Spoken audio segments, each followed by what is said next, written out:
Hello and welcome to Ula Tea Leaf Readings. My name is Lenor and tonight I'm going to be reading your tea leaves. This is a horoscope for Capricorn. If Capricorn is your solar, lunar, ascendant / rising sign, then this is a message for you. All right, let's get started.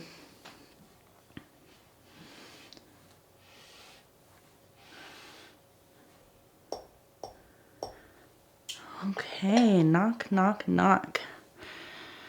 Let's see what these tea leaves have to say. My goodness, they are pretty spread out here. Let's see. Looks like we have some amount of chaos going on, Capricorn. And that makes sense a little bit to me because we have the moon card here. And let me just pull that to the front.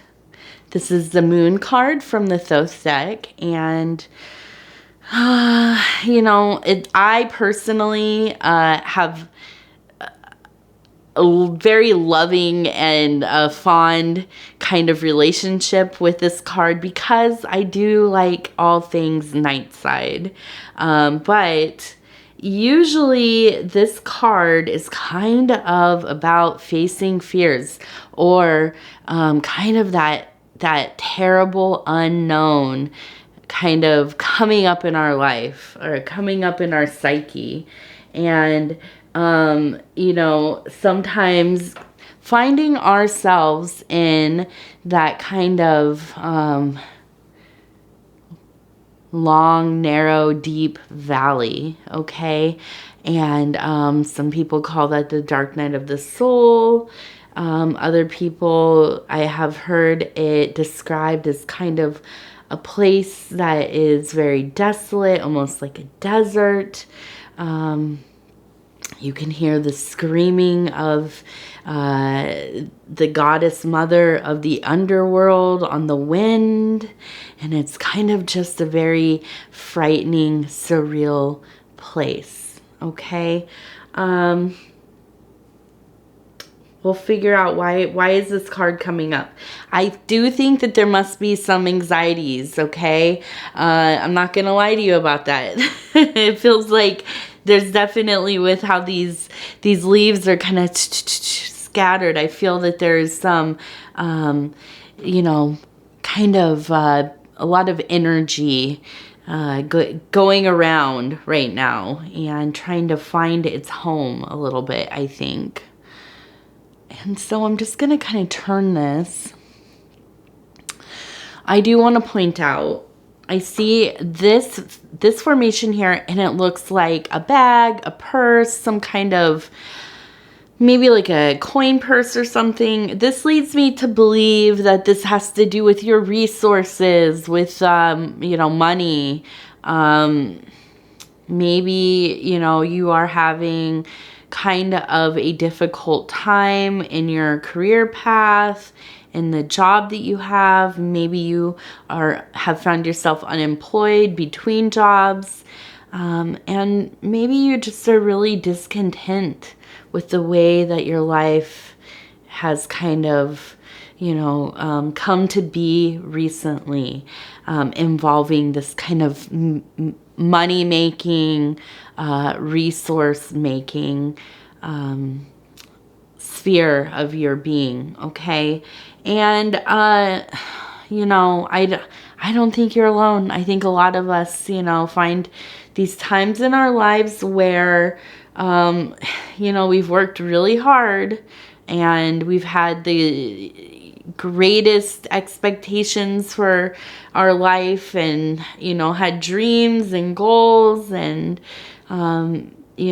maybe even have done all the things that you're supposed to do, or so they tell you you're supposed to do, and it has led to a place where, okay, yeah, you have a job, maybe you are really set in a career, but you just, for whatever reason, have arrived there and you're feeling very stagnant, uninspired, just kind of going through the motions of things.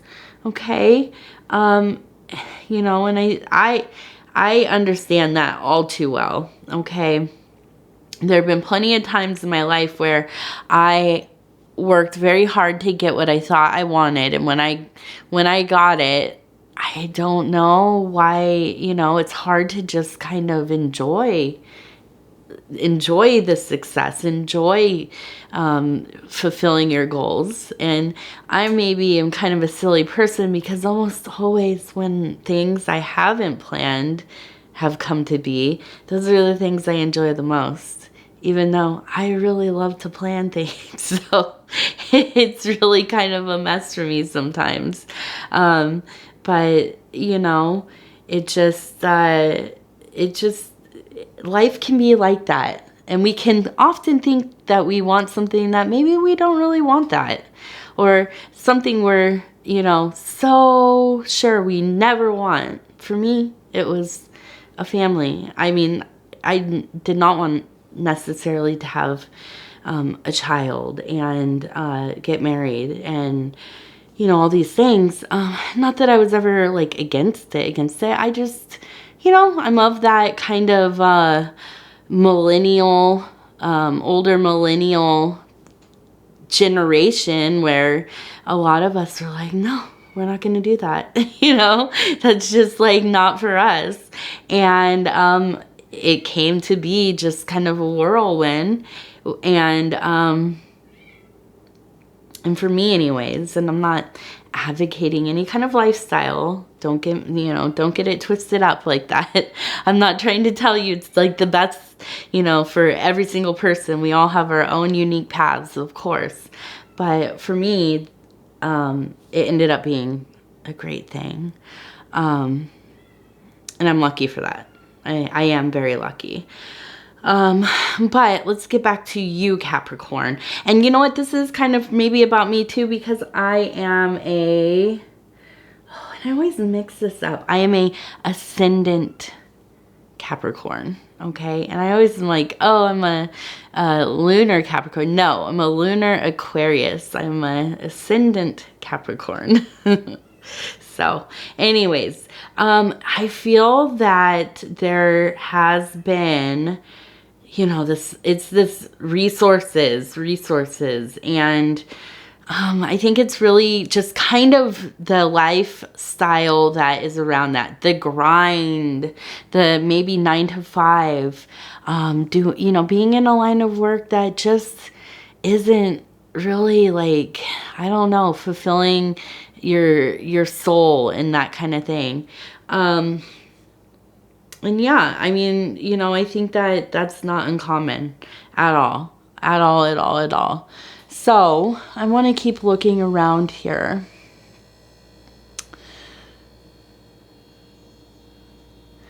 I want to see, let's get some clarity about this. What is going on? It's making you kind of feel this way.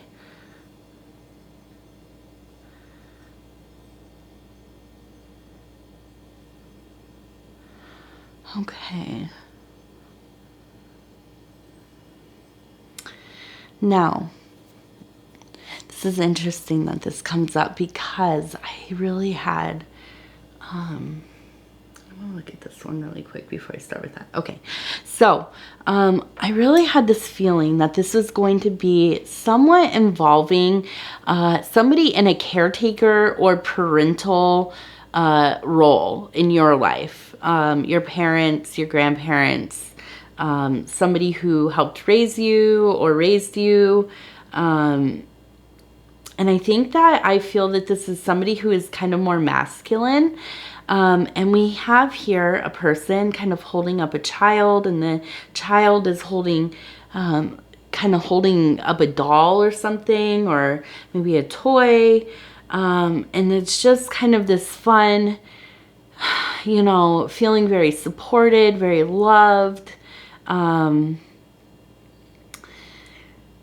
very involved, like a very involved, a very involved person. So like your grandfather maybe, or an uncle, a father. But it doesn't have to be. This could also be somebody who was more feminine. It doesn't really matter, but in my mind's eye, I'm seeing kind of more of somebody who you would identify maybe as like a traditional male kind of archetype role, okay?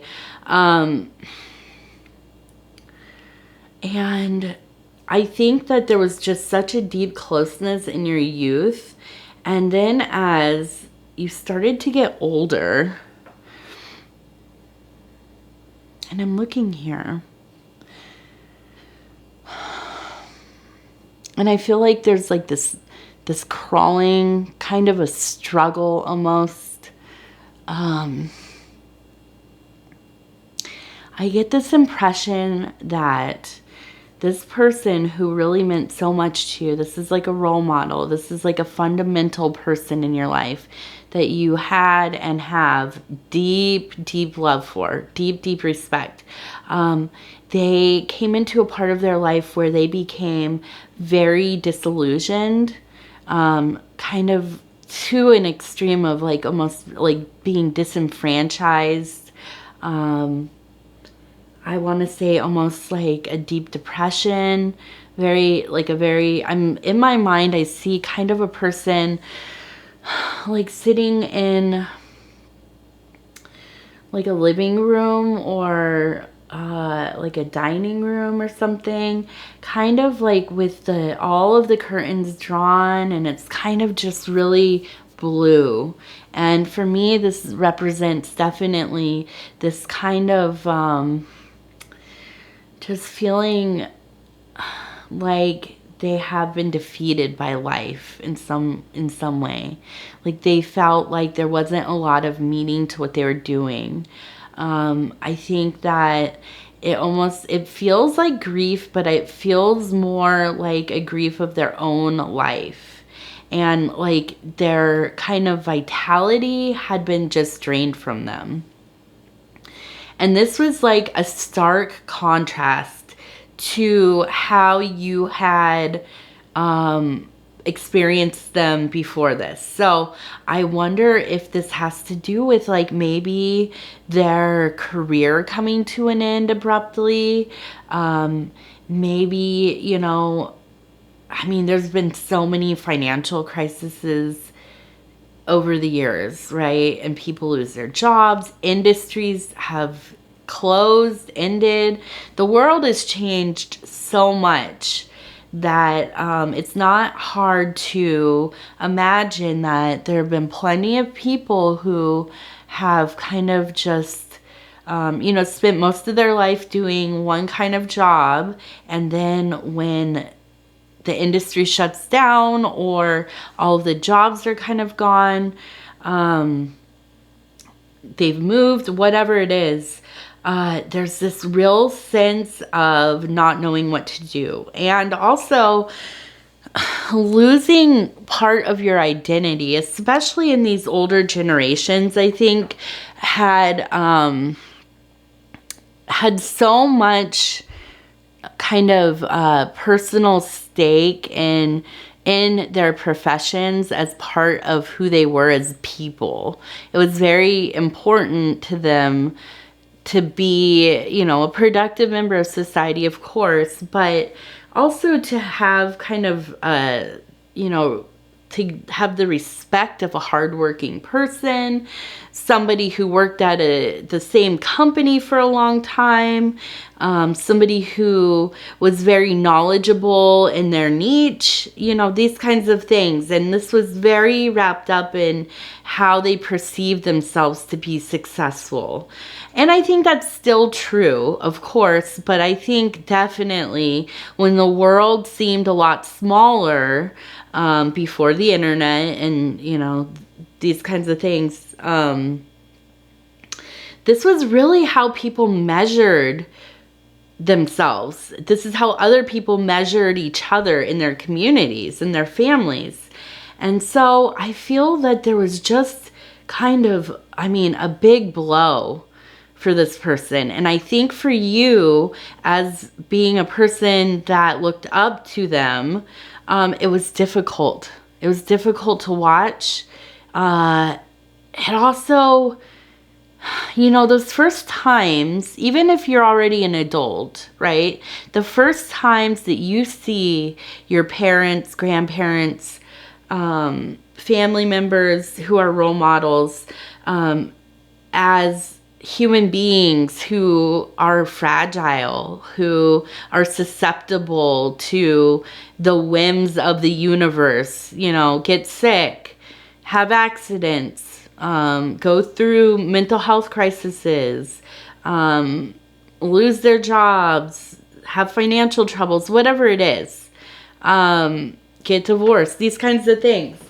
The first times that we experience that can be startling, devastating, especially if you don't have, you know, good support or, you know, what's the word?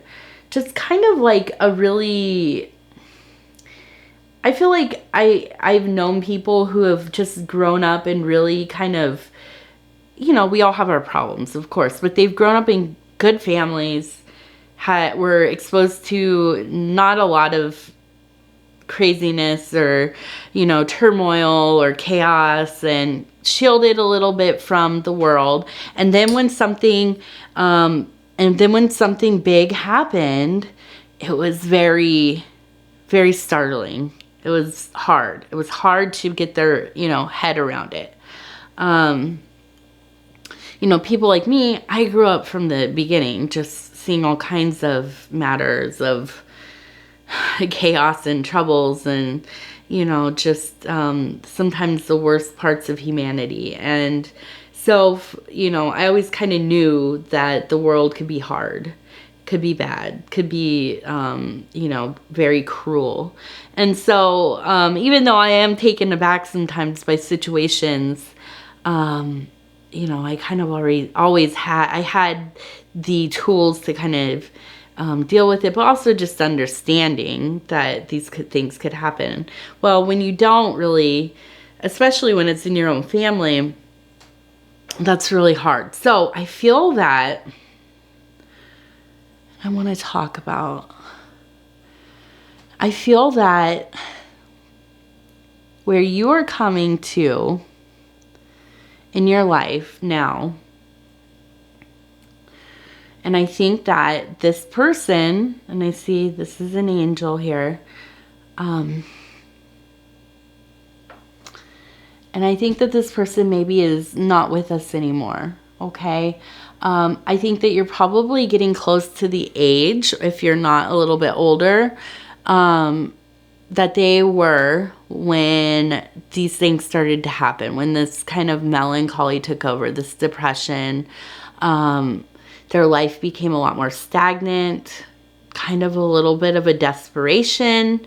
It really stuck with you. And now that you're kind of going through, you know, your own existential crisis, your own beginning to question if you made the right choices, has your life aligned in a way that makes sense to you? What does it all mean? What was it all for? Why don't I enjoy the fruits of my labor?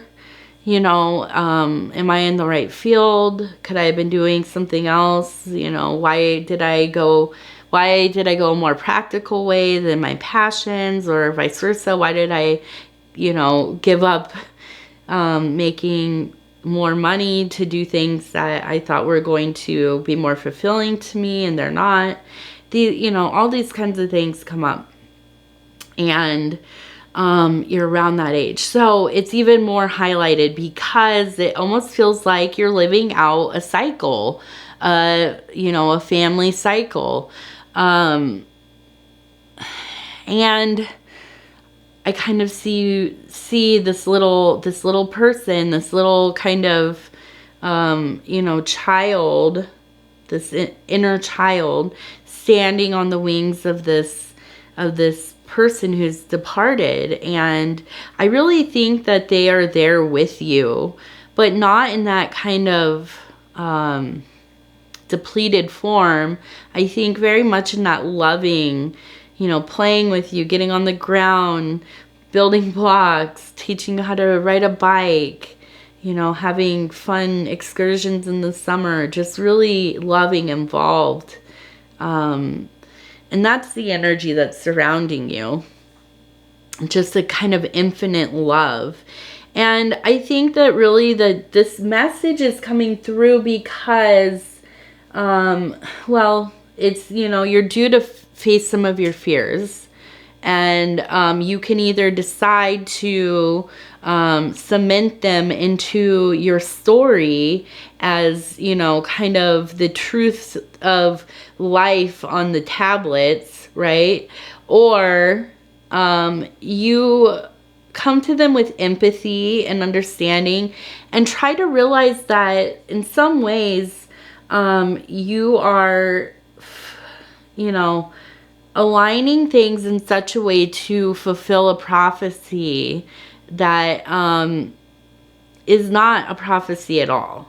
Okay, we just kind of have this thing that is probably instinctual, is probably you know, happens in all animals, that we repeat what our parents kind of do, what happens in our environments, because that's how we understand the world. So we see ourselves through these kind of perceptions that are grown through what we have seen, what we've experienced. And that can be very limiting, right? So when we get into these places where that starts to happen and it's not serving us, and I'm sorry, I'm gonna take a little drink here. My throat is still a little wonky from having the COVIDs. Anyways, when we get to these points where these situations and beliefs and coping mechanisms arise in our life and they're not serving us, we have to be extra cautious about, you know, just reinforcing our beliefs in them, but also just being very empathetic from the bottom up, right? With ourselves, of course, with the people or the memories of the people that kind of taught us these dynamics, these affiliations, mental, emotional, psychic affiliations that we create. And also being very empathetic to the child, to the young person that we were, that experienced the person that was going through this. Because when you're young and suddenly somebody who was everything to you and had this great energy, this great interest and love and all of the, you know, they just had all of the time and care for you, and suddenly they start to become less and less the person that you remember or experienced. That can be very difficult, and you can blame yourself. Why, you know, is it me? Am I taking too much of their time? Do they not love me enough? You know, all these kinds of things. And especially when it's somebody who is dealing with a deep depression, when you're not in that place, it's easy to think, well, why don't they just pull themselves out of it? Why don't they just, you know, decide not to feel that way? And you blame yourself for not being able to save them, for maybe being the cause of their stresses that have caused them to feel this way. And it often is not true at all. Okay, so when you are coming into these places where you maybe are having some of that same kind of depression, that same kind of melancholy, reliving these dynamics, you have to try to come with a lot of empathy for, you know, all of these different parts of self, for the people that were involved in the beginning. And if they are still alive, you know, continue to have empathy for them. And I think it's important to also, you know, have a lot of communication, if you can, about how it affected you. If not with the person directly, if they've passed, therapist, counselor, you know, somebody who is a trusted confidant. I think it's worth discussing these things. We don't live in a time anymore where we brush this stuff under the rug. It does not serve you anymore to hide this stuff, to hide it from yourself, to feel like you're overreacting, or, you know, it wasn't that big of a deal. I wasn't the one that was going through it, so I shouldn't feel this way. Whatever it is, if you were affected, you should definitely seek support. You should definitely be able to voice how you felt, how it has, you know, a lasting effect on you. You know, I think that thankfully, even though we live in a world that has a lot of, you know, things that are difficult going on, we have come a long way in how we deal with our mental health, how we deal with our spiritual health. And so, you know, I would just ask, as a stranger, but a friend and somebody who loves you, even if I don't know you, I still love you, to please, you know, be mindful of taking care of yourself in those ways. Please, you know, I say this a lot, that if this was your child, if this was your good friend, if this was your own mother, whatever, if you saw them struggling with these kinds of feelings, you would tell them, you need to talk to somebody. You need to do something about this. You know, I care about you. I love you. You deserve to be heard. You deserve to figure out how to deal with these things. And so you have to do that for yourself as well. Okay, and that can be difficult. It could be hard to make those first steps. I understand that. So, you know, I'm not a doctor, and any advice that I give you, it's, you know, anecdotal. It's, as a friend would tell you, I am not a professional. So, you know, take everything I say with a grain of salt, but you know, I do care about people, and I do want people to not be alone in these kinds of situations. So hopefully it's, you know, something that you hear and you know, have access to some kind of outlet, right? And maybe it's something like doing some of your favorite things and getting out and taking walks and, you know, creating. I think that's a big help with these feelings of stagnation, is turning it on its head, becoming devoted to the things you love again. Okay, your hobbies, your interests, things that you maybe once were passionate about, or maybe finding new things to be passionate about, getting involved, being of service to people. For me, I'm in recovery for addiction, and so much of my life, if I'm not doing stuff for other people, I'm stuck in my head, and I'm doing what they call stinking thinking. And I don't love that term, but it's true. You know, when I am too idle in my own torment over myself and the things that have come to pass, and, you know, worrying about this and that, and, you know, tearing myself apart with what ifs or what should have beens or whatever, the only thing that gets me out of that is being of service to other people and being there for other people. and showing up for other people. And, you know, that is helpful for me anyways. Now let's let's get on here and talk about, I want to look at this big P here. I think we have somebody with a big P name.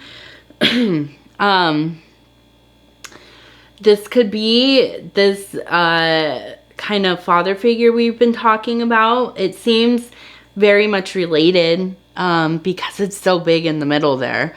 It could be the P. Now, obviously, it could also be a D, okay?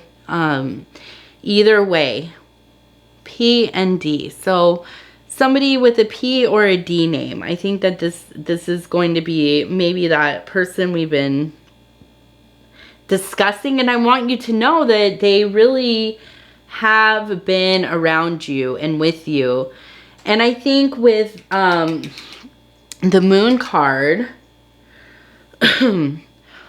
I think that this has also been really coming into your dreams quite a bit, okay? I think you've been dreaming about this person. You've been dreaming about these situations. Maybe conversations that you had. Maybe things that were said that you wish were, you know, could be unsaid.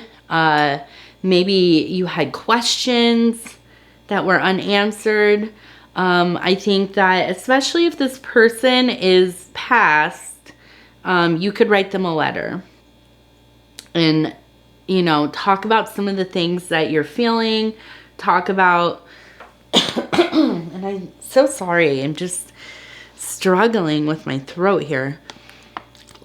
Talk about some of the things that, you know, you loved about them when you were young, when you were older. You know, I think it really is a very helpful thing to do, is to write these kinds of letters, even if they're not going to read them, but you can read them to them out loud. And that's a weird thing. This is a weird phenomenon of writing down your thoughts and your feelings, not just writing them down, but then reading them aloud, not to anybody, not even to yourself really, but just reading them aloud in an empty room, in a quiet room, and they kind of take a life of their own. And it doesn't just have to be these kinds of letters. It could be anything, just writing your own poetry, or writing, you know, reading your own journal entries or your dreams or whatever it is. Try that out sometime. It really is strange how it's like you're breathing life into these thought forms that you've written down. And that's I've always found that to be really, really a strange and interesting thing. Okay, let's see. We also have an H up here. Okay, and I'm trying to see. We have an H, and it looks like we have I'm seeing two U's. So, I don't know what the HU is, but maybe it's just an H and then separate a U. So look for those letters as well. I don't know if those are names or if those are just coming up or what. Okay, but they also seem important. I've had a lot of Y's and U's lately. So I also am investigating, why is the universe bringing me so many U's? Okay.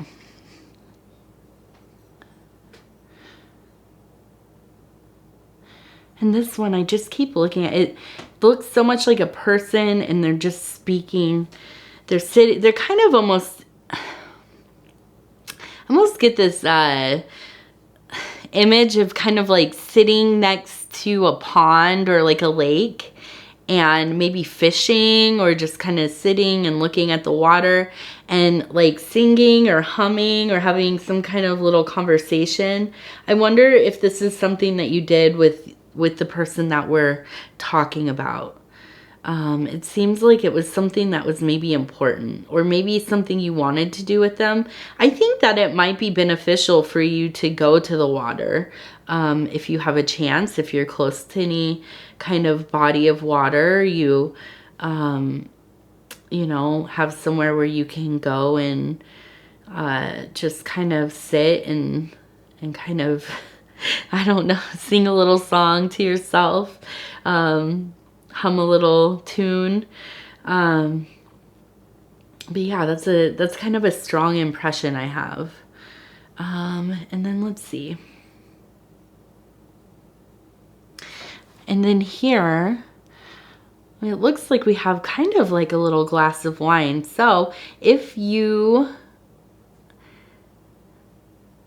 I don't know, if you drink wine, maybe you drink, you know, like a grape juice. Sometimes I like to get that like fake sparkling stuff on New Year's or whatever. the little sparkling cider with no alcohol or whatever. If you know, feel, I think that you should sit down and like have a little, you know, a little nice drink with yourself and kind of just think over some stuff. Write that letter. You know, try to focus on some of the warm impressions you have. Maybe some of the difficult things that you couldn't say before. And, you know, I just kind of like, I'm getting this image of just kind of sitting at like your table in the evening, have a cup of tea, or, you know, a hot chocolate or something, some kind of drink that, you know, is kind of calming for you. And I think go over some of these things. I think that really the only choices right now is really with this fear, just letting these dreams and anxieties pass. Which is okay, because you know what? We all kind of go through these little crises of life and of self. And sometimes it is just the right thing to let that stuff pass. On the other hand, because I feel like this has been really intense for you, I think that this is a good opportunity to face some of those fears. Okay? And do some of the work. And maybe start to, you know, figure out why you're feeling the way you are. I feel like this kind of scenario that is being shown to me is maybe a blockage. It's not the whole thing though, right? This isn't the whole thing about why you're feeling how you are about your work. And but I think that this is kind of a real like almost a wound that is involved in the bigger picture, and it's something to explore, because I feel like this is tied to more of the root stuff. And I think the universe is giving you a gift to work through some of this stuff. Again, I think that it's important to have support too, though. So checking in with people, having some kind of therapist or counselor or somebody that you do trust. Okay, that's always, I want you to do things safely. And especially like any kind of shadow work or integration or, you know, I mean, just beginning and working in individuation and these kinds of things. Cleaning out some of the blockages, it all can be very painful. And so I think it's, you know, important to make sure that you have a good support system, a good safety net kind of in place. And I kind of want to look at this because we're getting long. I have a tendency to talk.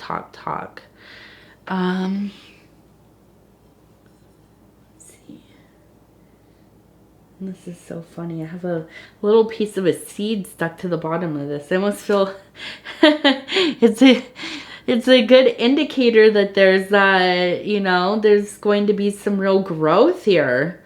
I think that this is a good time for you to be doing this work and sowing some new seeds. And And I think there's a lot of the emotionality in it, okay? But this is really around the edges more. And I think that these are beautiful. These are, and I'm sorry, I'm always there's some emotionality. So we're seeing groupings of the T a little bit, and we're these little pieces kind of floating around. So that makes me think that there is, you know, moments of really big feelings coming up, getting kind of swept into these, you know, moments of weeping, moments of laughing, lamenting, and sometimes those anxieties and stuff. And so I think really, you know, working through this, however you figure out that will work for you, that you feel comfortable doing, I think it's going to be really beneficial. I also see in here we have these beautiful, you know, strong kind of strokes here. And I think that this is really going to be some deep, deep work, and it's going to be lasting. Okay, this is going to really kind of start to change a little bit of how you feel about your self mythology, maybe about how you feel about yourself. And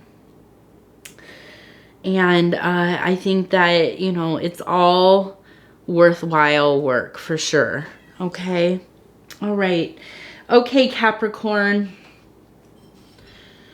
I think this is it. I think this is the reading for you. It feels like, you know, it's been a heavy one, but it's been an important time for you recently and coming up.